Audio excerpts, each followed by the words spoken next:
پارلیمان کی مشترکہ کمیٹی برائے قانون و انصاف نے 27ویں آئینی ترمیم کے بنیادی مسودے کی منظوری دے دی۔ چیئرمین کمیٹی فاروق ایچ نائک کہتے ہیں مسودے میں کچھ ترامیم کی ہیں۔ خیبر پختونخوا کا نام تبدیل کرنے کی تجویز مسترد کر دی گئی۔ مشترکہ پارلیمانی کمیٹی کی رپورٹ کل بحث کے لیے سینٹ میں پیش ہوگی۔ ذرائع کے مطابق حکومت کی 28ویں ترمیم میں اتحادیوں کی تجاویز پر غور کی یقین دہانی۔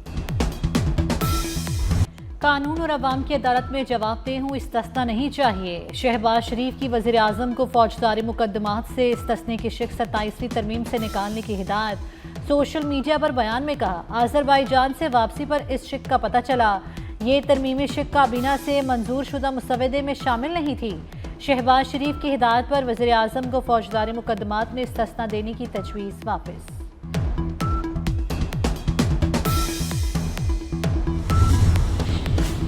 سینٹ میں 27ویں آئینی ترمیم کی منظوری کے لیے وزیر اعظم متحرک حکومتی اور اتحادی سینیٹرز کے اعزاز میں عشائیہ Noon league, peoples party, M Q M, B A P اور اے این پی کے سینیٹر شریک۔ پارلیمنٹ سے آئینی ترمیم کی منظوری کے لیے 2/3 حمایت درکار۔ سینٹ سے 64 ووٹ چاہیے۔ حکومت نے جے یو آئی کی حمایت کے بغیر ہی مطلوبہ نمبر پورے کر لیے۔ قومی اسمبلی میں بھی حکومت کو 2/3 اکثریت حاصل۔ اتحادی جماعتوں کے سینیٹرز کو کل ناشتہ بھی کروایا جائے گا۔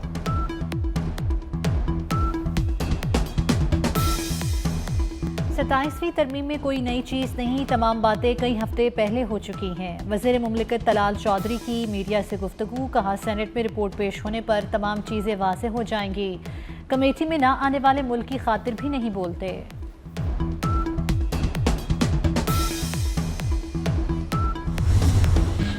27th امینڈمنٹ کو لے کے کل پارٹی کا موقف اور اپوزیشن کا جو موقف سامنے آیا ہے، میں یہ پوچھنے میں حق بجانب ہوں، پارلیمان کی برتری کی بات کر رہے تھے، آج وہ اس کی مخالفت میں کیسے کھڑے ہو سکتے ہیں؟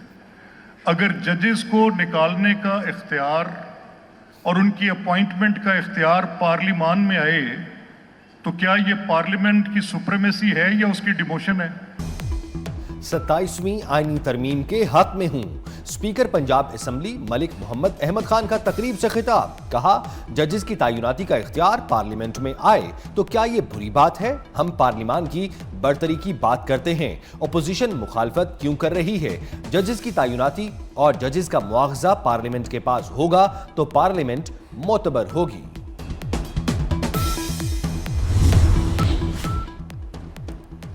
افغان سرزمین سے پاکستان میں دہشت گرد حملوں میں نمایاں اضافہ ہوا۔ ترجمان دفتر خارجہ طاہر اندرابی کہتے ہیں، افغان طالبان کے وفد نے استنبول مذاکرات میں اصل مسئلے سے توجہ ہٹانے کی کوشش کی۔ طالبان حکومت کو دہشت گردوں کی حمایت سے باز آنا ہوگا، وعدوں کے بجائے عملی اقدامات کرنا ہوں گے۔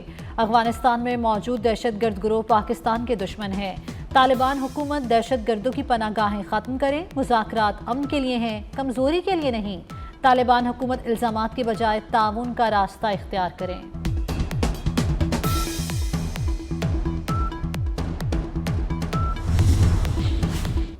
ایران کی پاکستان اور افغان طالبان کے مذاکرات میں ثالثی کی پیشکش۔ وزیر خارجہ اسحاق ڈار سے ایرانی ہم منصب کا ٹیلی فونک رابطہ۔ سفارتی ذرائع کے مطابق ایرانی وزیر خارجہ کا پاکستان اور افغانستان کے درمیان موجودہ صورتحال پر اظہار تشویش۔ عباس عراقچی نے پاکستان اور افغانستان کو بات چیت جاری رکھنے پر زور دیا۔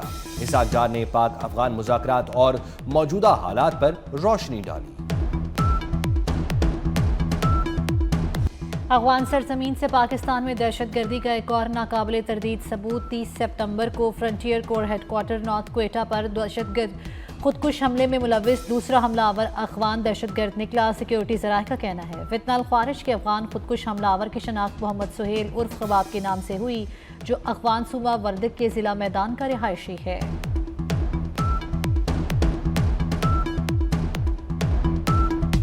امت نے عالم اسلام کے خلاف لڑائی متحد ہو کر نہ لڑی تو ہم سب کی حالت بھی غزہ اور مقبوضہ کشمیر کی طرح ہوگی۔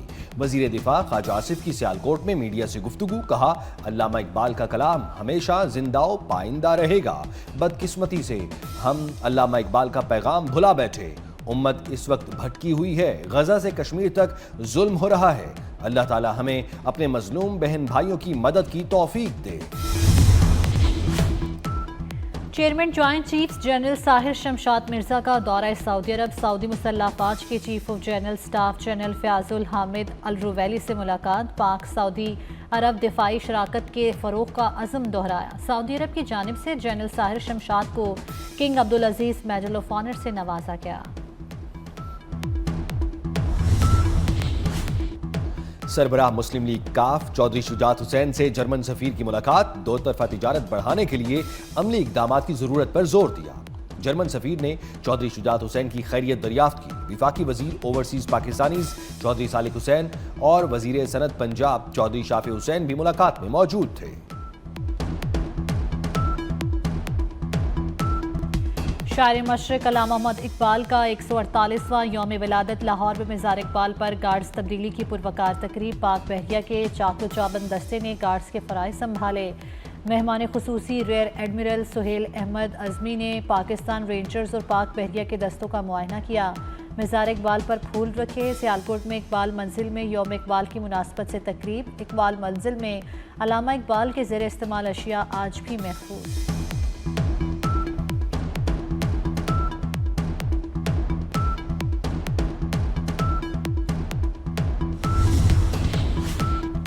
صدر مملکت سمیت سیاسی قیادت کا مفکر پاکستان شاعر مشرق علامہ محمد اقبال رحمۃ اللہ علیہ کو شاندار الفاظ میں خراج عقیدت۔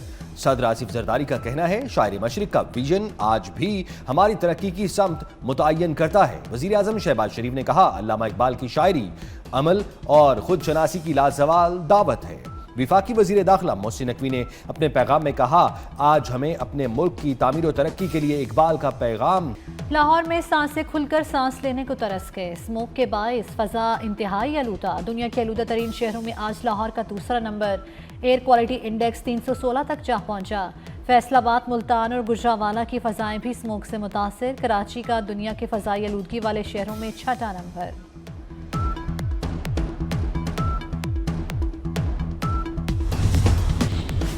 این سی سی آئی اے کرپشن سکینڈل میں ہوش ربا انکشافات۔ ایف آئی پنڈی میں 15 غیر قانونی کال سینٹر سے 1.5 کروڑ روپے ماہانہ وصول کیے جاتے تھے۔ ستمبر 2024 سے اپریل 2025 تک 1 کروڑ 20 لاکھ روپے وصول کیے گئے۔ پنجاب میں دفعہ 144 کے نفاذ میں 7 روز کی توسیع۔ پنجاب میں ہر قسم کے احتجاج، جلسے جلوس، ریلیوں، دھرنوں اور اجتماع پر پابندی برقرار۔ ہر قسم کی اسلحے کی نمائش پر بھی مکمل پابندی ہوگی۔ دفعہ 144 کے تحت لاؤڈ سپیکر کے استعمال پر بھی مکمل پابندی۔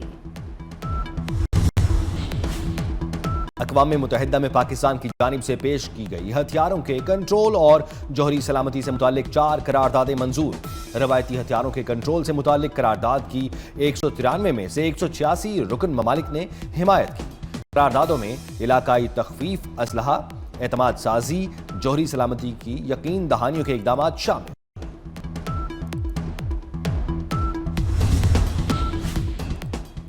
روسی صدر ولادیمیر پوٹن نے جوہری تجربے کی تیاری کا حکم دے دیا۔ روسی وزیر خارجہ سرگئی لاروف نے تصدیق کرتے ہوئے بتایا کہ صدر کی ہدایت پر عمل جاری ہے، عوام کو نتائج سے آگاہ کیا جائے گا۔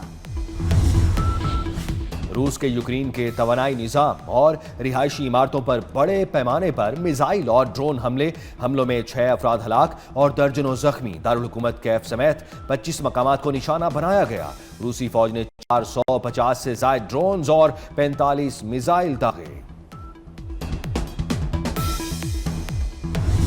غزہ میں جنگ بندی کے باوجود اسرائیل کے وحشیانہ حملے، مزید 3 نہتے فلسطینی شہید۔ 7 اکتوبر 2023 سے اب تک فلسطینی شہداء کی مجموعی تعداد 29,000 سے تجاوز۔ غزہ کے ملبے میں دبی لاشیں تلاش کرنے اور نکالنے کا سلسلہ جاری۔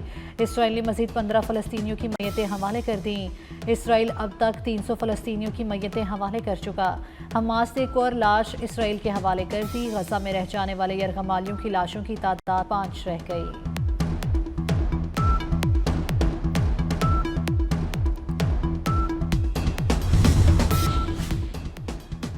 امریکی تاریخ کے طویل ترین شٹ ڈاؤن نے سرکاری ملازمین کی مشکلات میں اضافہ کر دیا۔ تنخواہوں سے محروم سرکاری ملازمین کے بنیادی ضروریات پوری کرنا مشکل ہو گیا۔ سرکاری ملازمین کی بڑی تعداد مفت خوراک حاصل کرنے کے لیے فوڈ بینکس کے باہر جمع۔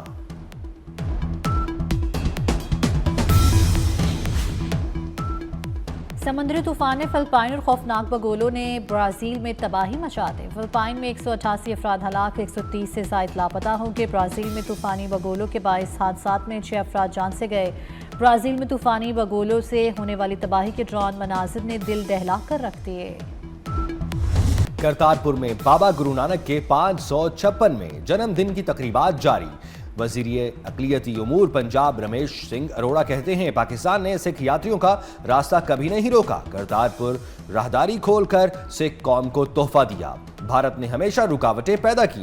کرتارپور میں سیلابی پانی کا فوری نکاس یقینی بنانے پر فیلڈ مارشل سید عاصم منیر کی تحسین. پاکستان نے چھٹی بار ہانگ کانگ سکسر ٹورنامنٹ جیت لیا. پاکستان نے فائنل میں کویت کو شکست دی. پاکستان نے مقررہ 6 اوورز میں 3 وکٹوں کے نقصان پر 135 رنز بنائے. کویت مقررہ اوورز میں صرف 92 رنز بنا سکی. Chairman P C B Mohsin Naqvi کی پاکستان ٹیم کو مبارکباد. پاکستان نے فائنل میں کویت کو شکست دی.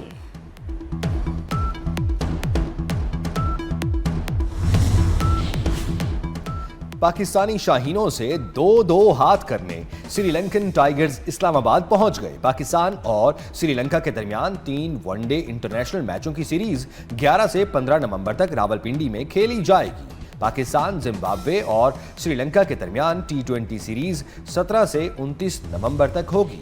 تھل جیپ ریلی کا رنگا رنگ میلہ اختتام پذیر. جوشیلے ڈرائیورز نے 200 کلومیٹر طویل ٹریک پر خوب مہارتیں دکھائیں. فیصل شادی خیل سحری فہرست رہے. سب سے کم وقت 2 گھنٹے 10 منٹ میں ریس مکمل کی. میر نادر مقصی 2 گھنٹے 14 منٹ کے ساتھ دوسرے نمبر پر رہے. رضا سعید نے 2 گھنٹے 15 منٹ، صاحبزادہ سلطان نے 2 گھنٹے 19 منٹ میں فاصلہ طے کیا. نیدرلینڈز کی خاتون سیاح سمیت بڑی تعداد میں لوگوں نے صحرا میں سجے فیسٹیول کو انجوائے کیا.